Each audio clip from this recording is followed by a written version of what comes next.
এখান থেকে একটা চমৎকার জিনিস বোঝার আছে, যতজন নবী অধিকাংশ তার জাতির অধিকাংশকে সঠিক পথে আনতে পারে নাই, এর মধ্যে 2 জন নবী এমন আছেন যাদের স্ত্রী সম্পর্কে কোরআনে বারবার আলোচনা আসছে। একজন হলেন নূহ আর একজন লূত, এবং 2 জনের স্ত্রী স্বামীর সঙ্গ দেয় নাই, মানে স্বামীর সাথে ছিল না।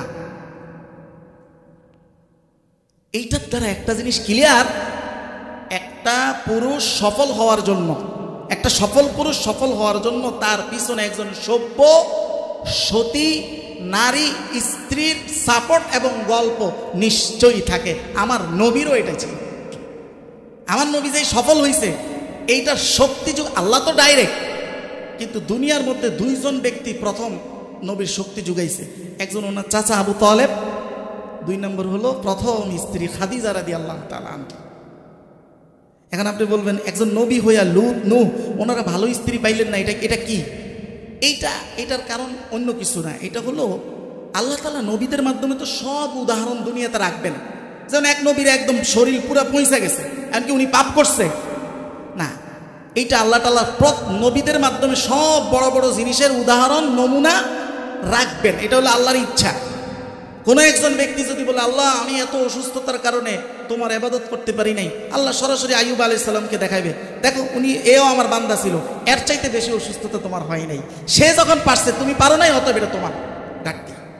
এই জন্য আল্লাহ সব নমুনা রাখছেন যেন কেউ উসিলা এইভাবে দিতে না পারে। এটা যে নবীদের কোনো এখানে কারণ নাই, এটা তো সূরা তাহরিমের আয়াত নং 10 আল্লাহ স্পষ্ট বলছে। আল্লাহ বলেন ضرب الله مثلا للذين كفروا امرأة نوح وامرأة لوط।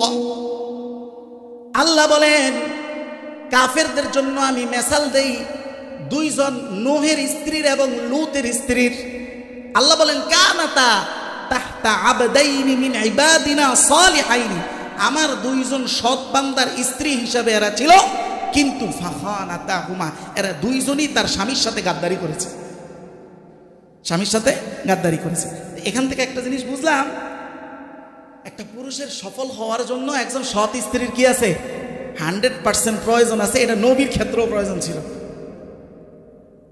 এখন প্রশ্ন হলো যেই ভাই ইফটিজিং করে, আমার যেই যুবক ইফটিজিং করে,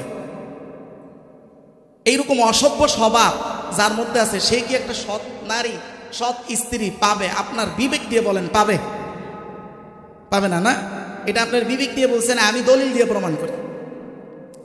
আগে এটা প্রমাণ করি সৎ স্ত্রীর ক্যাটাগরিটা কি, মানে সৎ স্ত্রী তো আপনি একটা বুঝতেছেন, আসলে সৎ স্ত্রী কাকে বলে এটা একটু নবীর থেকে আগে জানিয়ে নিই, তারপরে আমরা দেখবো পাবে কি পাবে না।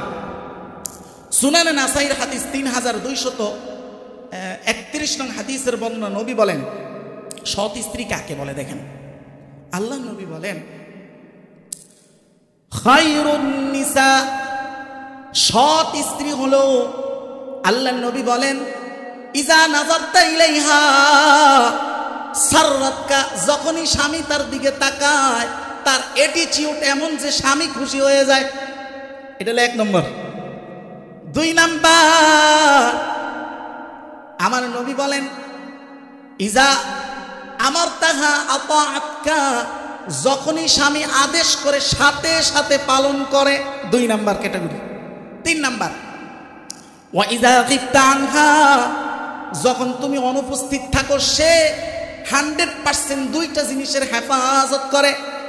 একটা হলো ফি নাফসিহা, তার নিজের ইজ্জতকে হেফাজত করে। 2 নাম্বার ফি মালিক, 2 নাম্বার হলো তোমার সম্পদকে তোমার অনুপস্থিতিতে হেফাজত রাখে। এই 4টা ক্যাটাগরি যে স্ত্রী, সেই হলো সৎ স্ত্রী। বলেন না সুবহানাল্লাহ।